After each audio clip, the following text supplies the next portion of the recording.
You walk on the subway. We hunt for records that are pretty much the weirdest records we can find for the money. You know, you don't want to pay over $1 really for a record. This truck and surf music is amazing.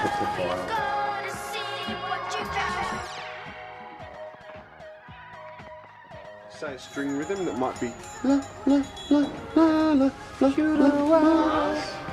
It's always singing harmonies, and often with breakdowns, so you can get little like loop it. People think it's simple sampling, but you really have to listen to records in a whole different way. And while you're listening to a song, detach yourself from it and imagine what you're hearing, what it could be. It's taken us about 3 years to get to it.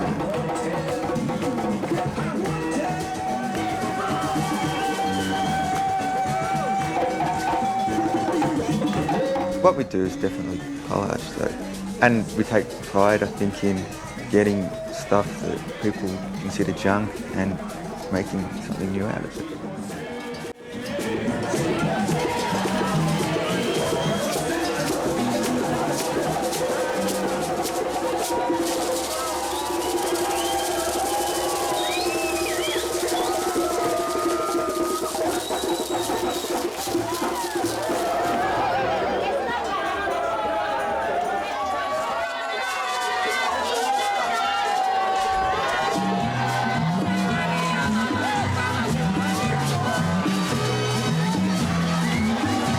One day I just got this tape that came in a shitty envelope and it was all crappy and cruddy looking, and I'm like, wow, this looks interesting, let's put this on. And I put it on, it was the first thing I've heard in a long time. That I was like, wow, this is really fresh.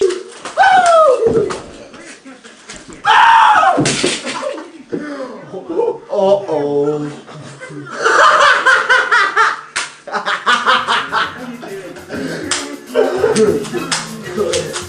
Alright, we'll get you out to fix it. I'm gonna marry you. Yeah. I'm mad at you, man.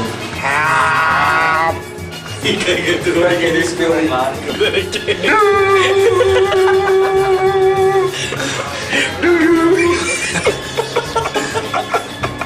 I reckon he's stuck. Freddie!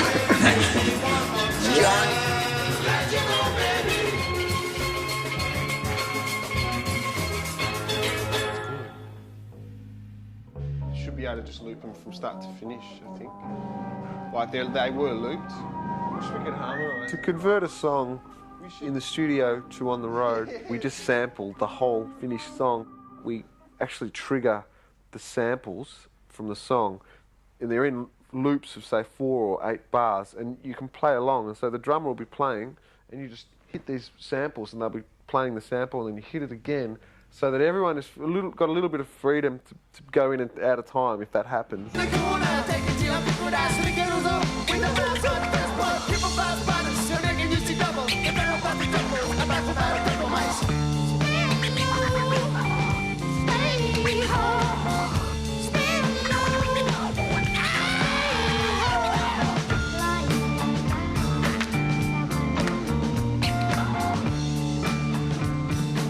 Technology used to be a lot of hard work, and it was very stressful, and in some ways it probably affected our performances in a good way, because we were so worked up and uptight about whether things were going to break. And when they did, what would happen is we'd be, you know, like this and running around, and then all of a sudden everything would come back together and we would go bananas.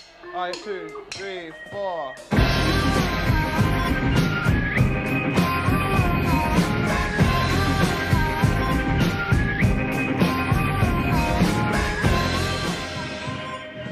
Start the voice again. In the beginning, we probably felt more pressure because the record was untouched and hadn't started, and it was just a lot of ideas and new equipment, which was pretty daunting. And that. But now, I don't know. We can see, a lot clearer. We're about a third through it, I guess, maybe less than a third. It's just going to take a lot of work from all of us, I guess, for the next few months, spending every day together.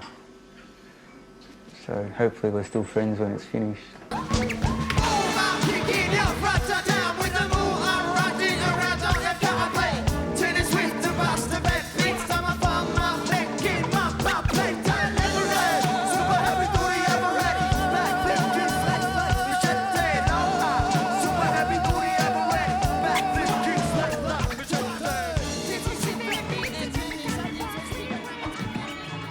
The violin stopped this time.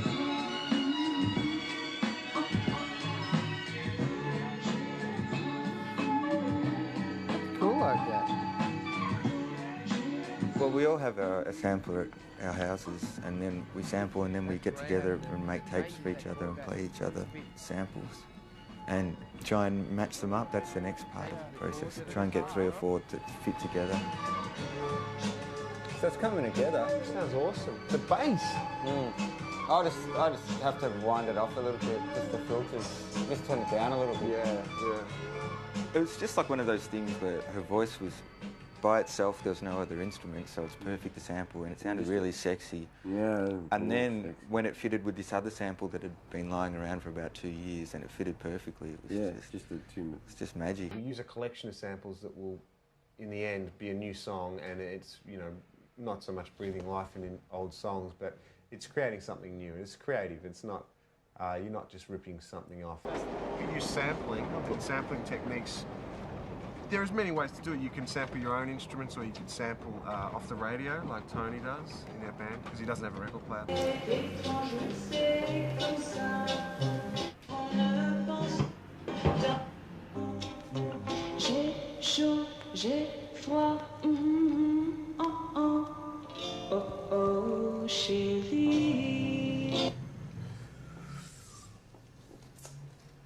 Okay, that sounds like a likely candidate for a sample, so I'm going to open up a program that just records straight into the computer, set the parameters, whether I want stereo or mono. There we go.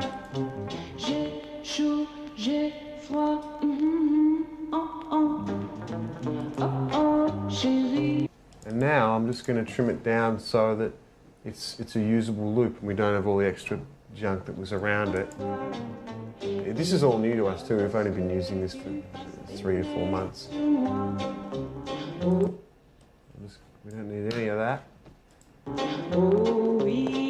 You know, the new technology that's available with computers these days means that that sample, we can make it sound like echo or reverb or something.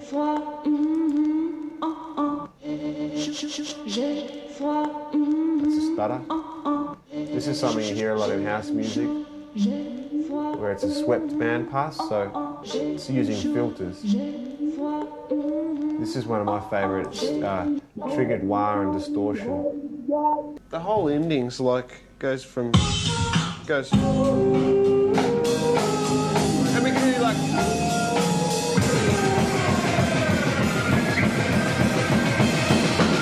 be sampleable because of its sparseness to it. Usually you'll start off with a rhythm, say a string rhythm that might be...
Most of the time, just flicking through just lifting the needle up all the time going along.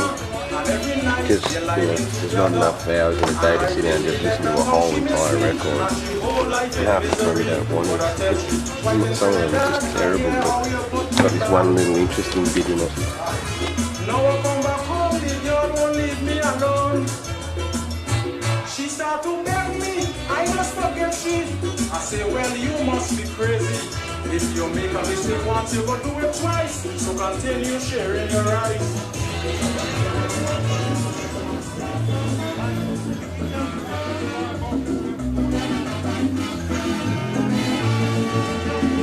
Together in the morning now, we have with them radio stations in Trinidad.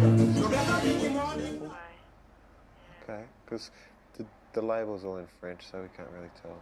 And what she's actually saying is she says, I'm hot, I'm cold, and that's what we're using. So, Really? yeah, but you can't tell, yeah. Love French Mahadi. Yeah, it's really good. Yeah, it sounds good. We have a sample to clear, and we were going to send it to EMI to send off, through their channels, but they actually recommended that our real label, completely unknown in the UK or the States, should send off the request for clearance because, they would figure that there wasn't going to be much money in it, or so it might be a cheaper option for us to sample that way. How many songs you got at the moment? Finished 3, and there's another. Is that 3 including the stuff on electricity? 5. No, that's not including that stuff. Okay. You know that film Sample People? Yeah. They rang up again yesterday. It's Emil. Yeah. Yeah.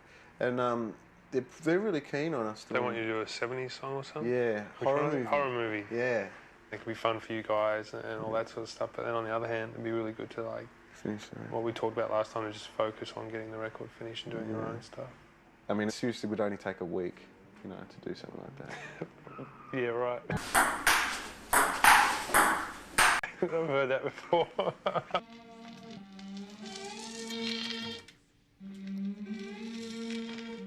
Lovely crackles. Yeah, a little bit fine. Very old record. Is the relationship okay between the high and low? Yeah, it's pretty good. It's nice. It now sounds warm.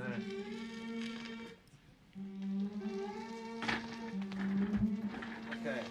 The next one is called Main Flutes. Yes, that's good level. Lay my right hand. God. 38.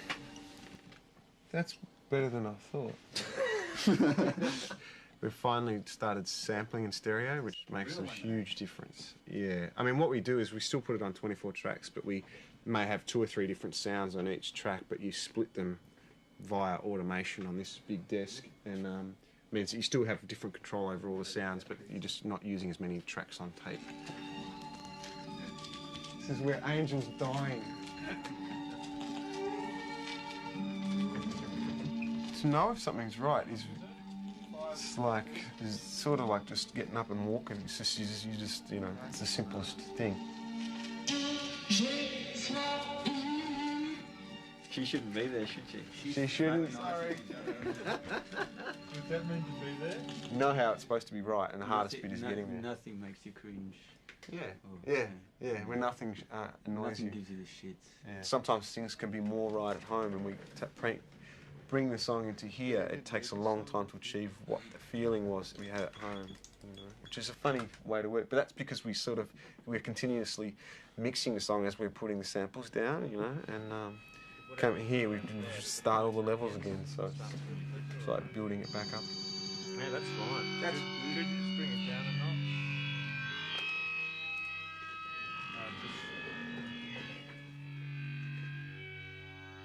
Both sides are just the right.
ask you a question. I ask a few musicians. I'm always surprised by the answer. But have either of you actually listened to Since I Left You at any point in the time since it was released? And have you gone back in that moment and relived that record, just from a listener's point of view? Probably twice, I think. It took a long time, but I when I eventually did, I thought, I understand why people like it, because it was from the heart. It really was a comprehensive document of how you can weave and create emotion out of existing music and create something fresh and new. I think you nailed it there with the word emotion. It's like we weren't trying to sound big or huge or make these enormous beats. It was just like trying to capture a feeling, and it's that feeling that's in Beach Boys records, that we loved when we were kids. You know how something can be happy and sad at the same time, that beautiful sweet spot, that melancholy kind of feeling. Like Nowhere Man by the Beatles. Oh, it's the best. It's like every Jam and Lewis record ever made. You're bawling your eyes out while you're dancing your ass off. That's it, and that's that feeling, and that's what we were sort of chasing. And I think that's what I meant when I said I wasn't completely satisfied with that whole album. I mean, there was moments where we hit that spot, and for me, that's what we were trying to do. And it's really difficult to do with using samples.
We're all Avalanches. We're all Avalanches, That's been, for me, it's just been about the music, and we were in touring mode at that time when those photos were taken, so there was a big sort of gang of us.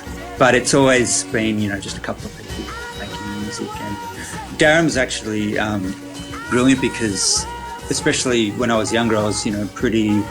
I struggled with, the media stuff and all that kind of stuff. And he's a very charismatic guy, very confident, very funny. So it was a really good relationship where he would sort of support me and take a lot of that load off.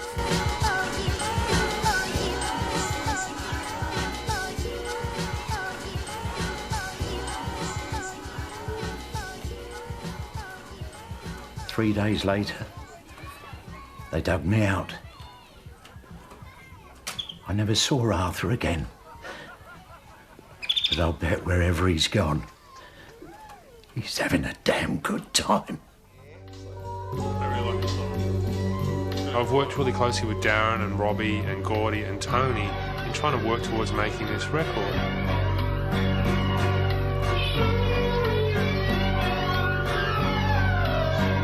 It's not going to be a hard sell. When we're talking about doing like publicity, their personality comes across really easily. They know what they're doing. They create their music. That